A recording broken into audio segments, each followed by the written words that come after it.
Dear students, अस्सलाम वालेकुम।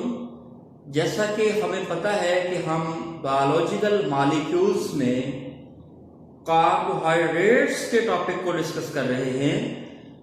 हमने इससे पहले कार्बोहाइड्रेट्स क्या होते हैं, उनकी केमिकल या बायोकेमिकल डेफिनेशन क्या है, वो कहाँ पाए जाते हैं और उनके स्ट्रक्चरल और फंक्शन रोल क्या है, वो हमने प्रीवियस लेक्चर में देखा। Now dear students, we are going to discuss about the classification of carbohydrates. That is very important topic in biological molecules. So in carbohydrates classification, अगर हम इसकी हिस्टोरिकल ग्राउंड के अंदर जाएंगे तो डियर स्टूडेंट्स, हम कार्बोहाइड्रेट्स को एक लफ्ज शुगर के नाम से भी जानते हैं, यानी they are represented by a literary word called sugar. So ये तो एक लिटरेचर का लफ्ज है sugar. How it was derived from? So this is derived from Greek word called saccharon. Dear students, चूंकि ग्रीक की मैं बात कर रहा हूं, तो ग्रीक सैकरॉन से निकला है। ये स्पेलिंग्स को पर्टिकुलरली देखना है। एक वो पता नहीं किसने वो गलतफहमी फैलाई हुई है, जिसका अजाला करना जरूरी है कि बायोलॉजी के अंदर या साइंस के अंदर स्पेलिंग्स की परवाह नहीं करते। डियर स्टूडेंट्स, खास तौर पे जो नाउन्स होते हैं या जो टैक्सोनॉमिकल डिवीजन्स होती हैं या वो टर्म्स होती हैं, उनके अंदर स्पेलिंग्स की मिस्टेक्स बिल्कुल बर्दाश्त नहीं है। सो ग्रीक वर्ड्स के अंदर अगर आप सैकरॉन को देखते हैं तो SAKCHARON, सैकरॉन, जिसको हम सैकराइड्स से डिराइव करते हैं या जिसका तर्जुमा हम सैकराइड्स करते हैं SACCHARIDES। सो लफ्जी तर्जुमा होता है शुगर। सो शुगर सैकराइड्स है और वो सैकराइड्स कहां से डिराइव्ड है? ग्रीक के वर्ड सैकरॉन से। सो डियर स्टूडेंट्स, इसी बेस पर हम इसकी तीन बड़ी क्लासेस को पढ़ते हैं: monosaccharides, oligosaccharides and polysaccharides. So dear students, if we look at the classification, so these carbohydrates are further classified into monosaccharides. ये सिंपलेस्ट शुगर होंगे। हम इनके कैरेक्टर्स जो हैं वो ओवरऑल इनको डिटेल से फर्दर देखते हैं। ये क्या रखते हैं अपने अंदर? ओलिगोसैकराइड दूसरी क्लास है, इसकी भी डिटेल्स जो है वो आपके चैप्टर में मौजूद है, हम देखेंगे। और at the end we will discuss polysaccharide in coming lectures. So dear students, monosaccharide, oligosaccharides and polysaccharides, these are major classes of carbohydrates mentioned in your course. So आइए स्टूडेंट्स, मोनोसैकराइड्स जो है इसकी बात करते हैं। आज हमारा फोकस रहेगा मोनोसैकराइड का इंट्रोडक्शन। इसके अंदर कुछ हम फार्मूलाज को भी देखेंगे एग्जाम्पल के तौर पर। सो डियर स्टूडेंट्स, कुछ मशहूर जमाना कैरेक्टर्स हैं जो कि मोनोसैकराइड के आप लोगों से पूछे जा सकते हैं या पूछे जाते हैं। वो पेपर के लिए भी और एमपी टेस्ट के लिए भी बहुत ज्यादा इंपॉर्टेंट है। सो दे आर सिंपलेस्ट शुगर्स, यानी सबसे सिंपलेस्ट है। कल हमने इसकी डेफिनेशन देखी थी और हमने सीखा था carbohydrates are polyhydroxy aldehydes or ketones or their mixture. वो तो पूरे के पूरे कार्बोहाइड्रेट्स को रिप्रेजेंट कर रही है डेफिनेशन। तो उसमें जो मोनोसैकराइड है ये सिंपलेस्ट शुगर है, या ये एल्डिहाइडिक शुगर्स होंगी या ये कीटोनिक शुगर्स होंगी। क्यों? कि ये सबसे छोटे यूनिट्स हैं। इस एक यूनिट के अंदर फर्दर दो यूनिट्स नहीं आ सकते, यानी या इनकी नेचर एल्डिहाइडिक होगी, एल्डो शुगर्स होंगे, या इनकी कीटोनिक नेचर होगी, कीटोनिक शुगर्स होंगे। आइए अगले कैरेक्टर को देखते हैं। They are sweet in taste, इनको चखे ना तो मीठे लगते हैं। आप लोगों ने ग्लूकोज को चखा होगा या फ्रूट्स के अंदर मोस्टली फ्रुक्टोज होती है। So dear student, they are sweet in taste. अगला इनका कैरेक्टर है they are easily soluble in water, पानी के अंदर आसानी से हल हो जाते हैं। ये इनका कैरेक्टर है। हम देखेंगे आगे ये जो ओलिगोसैकेराइड्स हैं और पॉलीसैकेराइड्स, इनकी सॉल्युबिलिटी का लेवल आहिस्ता आहिस्ता कम होता जाता है क्योंकि वो कॉम्प्लेक्स बनते चले जाते हैं। And we know they are simplest, यानी मोनोसैकेराइड्स सिंपलेस्ट है, स्वीट टेस्ट है इनका और पानी में इजीली सॉल्युबल है। अगली बात, they can not be further hydrolysed, बड़ा अच्छा कैरेक्टर है, यानी इनको मजीद तोड़ा नहीं जा सकता। भाई एक चीज टूटती चली जाए और अपने सबसे आखिरी यूनिट में वो कन्वर्ट हो जाए तो टूटने का रिजल्ट यही हुआ ना, आखिरी यूनिट। तो आखिरी यूनिट तो मजीद नहीं ना तोड़ा जा सकता। And we know they are simplest one among all of these carbohydrates, so they cannot be further hydrolyzed.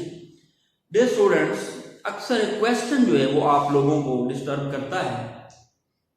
मैंने ऊपर आपको बताया they are easily soluble in water, वो है इनकी सॉल्युबिलिटी। भाई हाइड्रोलाइज का मतलब होता है break down of complexes into simple ones in the presence of water, यानी पानी की मौजूदगी में या पानी की मदद के साथ किसी पेचीदा का, किसी कॉम्प्लेक्स का सिंपलेक्स में टूटना, ये क्या होता है? हाइड्रोलाइसिस, जिसको आप हाइड्रोलाइसिस भी बोलते हैं। सो स्टूडेंट्स, हाइड्रोलाइसिस का रिजल्ट है सिंपलेस्ट और ये ऑलरेडी सिंपलेस्ट है।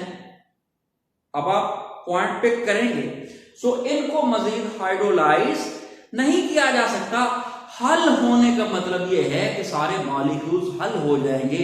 इसका मतलब ये नहीं हाइड्रोलाइसिस कि एक ग्लूकोज ही दरमियान से टूट के जा रहा हो।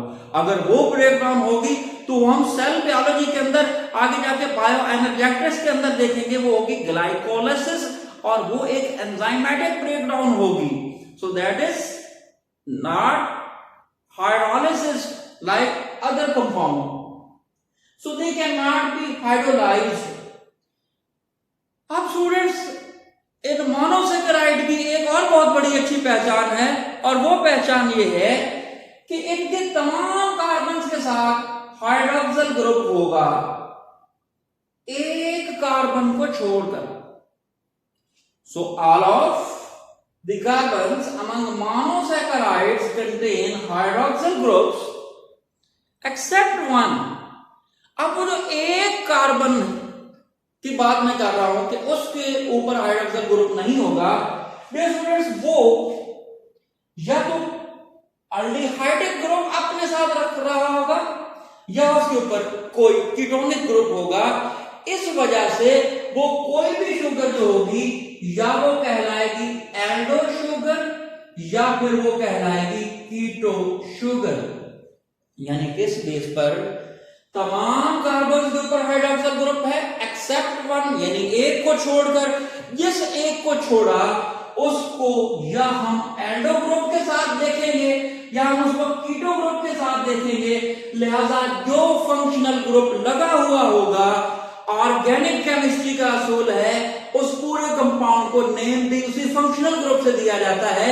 लिहाजा वो एल्डो शुगर जिसके साथ एल्डो ग्रुप होगा और वो कीटो शुगर जिसके साथ कोई कीटोनिक ग्रुप होगा। डियर स्टूडेंट्स, ये कैरेक्टर्स जो हैं ये बड़े ही मशहूर जमाना कैरेक्टर्स हैं मोनोसैकेराइड के। अब स्टूडेंट्स आइए इसके अंदर एग्जांपल्स को देखते हैं। उससे पहले मैंने आपको ये बताना है कि नेचर के अंदर कुदरती तौर पर बायोलॉजिकली जो मोनोसैकेराइड है वो 3 से लेकर 7 कार्बन पर मबनी है। अब यहां पे एक ऑब्जेक्शन, एक प्रॉब्लम, एक क्वेश्चन। केमिस्ट्री में आप पढ़ेंगे तो लिखा होगा 3 to 9। अब ये नहीं कोई मेरा ये लेक्चर केमिस्ट्री वाला सुन रहा और मेरे ऊपर ऑब्जेक्शन लगा के बैठ जाए।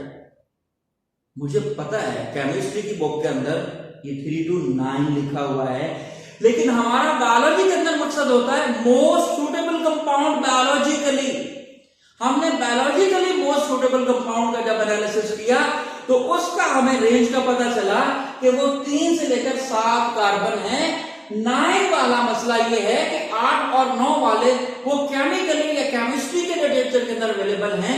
हमने वो मशहूर जमाना कंपाउंड की डिस्कशन करनी है जो बायोलॉजिकली इंपॉर्टेंट हैं, क्योंकि हमारा मेजर सब्जेक्ट क्या है, बायोलॉजी। Remember this. सो 3 से 7 कार्बन इनके अंदर मौजूद हैं। अब हम इनको थोड़ा सा वैसे पहचान कैसे सकते हैं, हम जिनके अंदर 3 कार्बन हैं उनको कहते हैं ट्राइओसिस। इसी तरह से नाम बनाते जाएंगे। जिनके अंदर 4 कार्बन होंगे उनको हम कहेंगे टेट्रोसिस। सो डियर स्टूडेंट, इसी तरह से जिसके अंदर 5 कार्बन होंगे उनको कहेंगे पेंटोसिस, और जिसके अंदर 6 कार्बन होंगे उसको हम कहेंगे हेक्सोसिस, और जिसके अंदर 7 कार्बन होंगे उसको हम कहेंगे हेप्टोसिस। So dear students, as we know and as I have told you, monosaccharide consists of minimum 3 carbons and maximum biologically, I am telling again, biologically 3 से 7 कार्बन, 3 वाले ट्राइओसिस, 4 कार्बन वाले मोनोसैकेराइड टेट्रोसिस, इस तरह से 5 कार्बन वाले पेंटोसिस और 6 कार्बन वाले हेक्सोसिस और 7 वाले हेप्टोसिस। डियर स्टूडेंट, ये हमारे पास होंगे कुछ जिनको एग्जांपल्स हम डिस्कस करते हैं। आइए हम इसके अंदर एक सबसे सिंपल एग्जांपल देखते हैं ओवरऑल। सो वो एग्जांपल जो है वो हम फोटोसिंथेसिस और रेस्पिरेशन में भी देखेंगे इंशाल्लाह, जब हम बायो एनर्जेटिक्स चैप्टर नंबर 11 को डिस्कस करेंगे, वहां पे भी हम देखेंगे। सो ट्राइओसिस जैसा कि हम देखते हैं सबसे सिंपलेस्ट मोनोसैकेराइड है। Trioses having 3 carbon in carbon backbone chain. याद रखिए, ऑर्गेनिक कंपाउंड में कार्बन की बैकबोन या कार्बन चेन का मेजर एक स्ट्रक्चरल रोल है। उसके साथ कुछ चीजें लगी होती है तो फिर हम पूरे कंपाउंड को नाम दे देते हैं। सो डियर स्टूडेंट, लिखने के लिए आपने इसको कोई क्राइमिंग नहीं करनी, कोई रट्टा वगैरह नहीं लगाना। सो चूंकि मैंने 3 कार्बन की बात की ना, तो सबसे पहले आप ऑर्गेनिक कंपाउंड लिखते हुए वो कार्बन की आप बैकबोन ड्रा करते हैं, ताकि हम शुरू से भी अपने आप को ठीक कर लें। अगर ट्राइओसिस की बात है तो 3 कार्बन लेके हम उस दायरा के अंदर आ गए जिसको हम ट्राइओसिस कहेंगे। अब स्टूडेंट्स, अगर यहां पे एल्डिहाइड ग्रुप होता तो ये एल्डो शुगर बन जाएगी। अब मैंने आपको कहा कि मोनोसैकेराइड के तमाम कार्बन के साथ हाइड्रोक्सिल ग्रुप है, एक को छोड़कर। वो एक कार्बन, ये जो कार्बन नंबर 1 है, इसके ऊपर मैंने एल्डिहाइड ग्रुप लगा दिया। लिहाजा कानून ये कहता है, ये कैरेक्टर ये बताता है कि बाकियों के साथ क्या होना चाहिए, हाइड्रोक्सिल ग्रुप, राइट। अब इसकी बैलेंसिंग पूरी करने के लिए यहां पे हमें हाइड्रोजन भी लगाना पड़ेगा, कार्बन टेट्रावेलेंट है। तो यहां पे भी उसी तरह से CH2OH। Dear students, I have done and written the formula of 3 carbon trioses, that is glyceraldehyde. अब अल्डिहाइड क्योंकि एल्डो ग्रुप लगा। आइए इस फार्मूला को मैं आपको सिंपल बना के दिखाता हूं ताकि आपको मजीद याद रहे, क्योंकि हमने इसको एंडो कहा तो ये एक कंडेंस्ड फार्मूला है, इसको खोल के हम नहीं देख सकते, बॉन्ड्स नहीं शो हो रहे हैं। यहां पे भी देखते हैं, ओवरऑल केमिस्ट्री को भी आप स्ट्रांग रखें ना, अगर बायोलॉजी को अंडरस्टैंड करना है। मैं आपको बताऊंगा, लेकिन मैं वो चीजें बताऊंगा जो बायोलॉजिकली जरूरी हैं। स्टूडेंट ये देखें, ये ओवरऑल मामला ये है कि carbon doubly bonded oxygen and hydrogen, so ये अल्डिहाइड ग्रुप है। As I have told you, R C double bond OH R representing any carbon chain. So ये अल्डिहाइड ओवरऑल ग्रुप है, तो ये अल्डिहाइड ग्रुप है डियर स्टूडेंट। अब इसके ऊपर ये देखें, कार्बन के साथ हाइड्रोक्सिल ग्रुप का बॉन्ड शो कर रहा हूं और यहां पे हाइड्रोजन, और चूंकि टर्मिनल कार्बन आखिरी कार्बन है, इसके ऊपर एक हाइड्रोजन, दूसरा हाइड्रोजन और फिर वही हाइड्रोक्सिल ग्रुप, यानी वही तो हमने इसकी एग्जांपल में देखा, all carbons contain hydroxyl group except one, and that is the part of aldehyde or ketonic functional groups. So this is aldo sugar called glyceraldehyde. ये आपने लफ्ज सुना होगा. So glyceraldehyde जो है वो एक aldehyde शुगर है. डियर स्टूडेंट, एक एग्जांपल हम इसमें और लेंगे, वो एक और ट्रायोसिस की है, that is dihydroxy acetone. Again मैं फिर आपको समझाना चाहता हूं कि जब भी हमने फार्मूला ड्रा करना है ऑर्गेनिक कंपाउंड का, तो रिमेंबर दैट सबसे पहले कार्बन चेन, हम 3 कार्बन लिख के ट्रायोसिस के अंदर आ गए ना, अब 4-5 लिख देंगे तो हम गलत साइड पे चले जाएंगे, because we are writing here trioses. So dear student, यहां पे CH2OH, CH2OH, and here this carbon is belonging to the ketonic functional group. So this is dihydroxyacetone. So dihydroxyacetone. Dear student, ये acetone ketone से याद करें, क्योंकि इसके अंदर एक कीटोनिक ग्रुप है, इस हवाले से हम लोग इसको एक कीटो शुगर का नाम देंगे, और ये भी हमारे पास एक ट्रायोज है. देखिए यहां पे फिर वही बात, all carbons contain hydroxyl groups except one. वो जो एक है या वो अल्डिहाइड का हिस्सा होगा, हमने पहली एग्जांपल में देखा, या वो कीटोनिक ग्रुप का हिस्सा होगा. अब इसको हम अगर आर शेप तस्वीर करें और ये हमारे पास यहाँ पे ओवरऑल कीटोनिक फंक्शनल ग्रुप है, तो आई have told you this is overall representing ketonic functional group. Dear student, this is dihydroxyacetone. So what we have learned from this lecture, हमें ये पता चला कि कार्बोहाइड्रेट्स की क्लासेस कितनी हैं, फिर मोनोसैकेराइड्स के कैरेक्टर्स क्या है, फिर मोनोसैकेराइड में सबसे सिंपलेस्ट जो है वो ट्रायोसिस, उनकी एग्जांपल्स हमने देखी. ये डाइहाइड्रोक्सीएसीटोन और जो मैंने पहले ड्रा किया glyceraldehyde, both of these compounds are very very important as well as photosynthesis and respiration is concerned, because these are intermediates of photosynthesis and respiration. Dear students, उम्मीद है आपको ये बायोकेमिस्ट्री जो है ये समझ आई होगी. एक बात मैं फिर से आपसे कहना चाहता हूं, स्टूडेंट्स, बायोलॉजी को आप केमिस्ट्री के बगैर अंडरस्टैंड नहीं कर पाते, लिहाजा केमिस्ट्री के कंसेप्ट्स स्ट्रांग होंगे तब आपको ये बायोकेमिस्ट्री समझ में आएगी. And this biochemistry is very very important for your current class and for your future classes as well. अगर आपके ये कंसेप्ट्स वीक रहेंगे तो आप फर्दर भी बायोकेमिस्ट्री से नाला रहेंगे, समझ नहीं आएगी. उम्मीद है आपको मेरी गुजारिश समझ आई होंगी. इंशाल्लाह अगले लेक्चर में दोबारा मुलाकात होगी. हम इन्हीं मोनोसैकेराइड को फर्दर डिटेल से डिस्कस करेंगे. तब तक के लिए मुझे इजाजत दीजिए. अल्लाह हाफिज.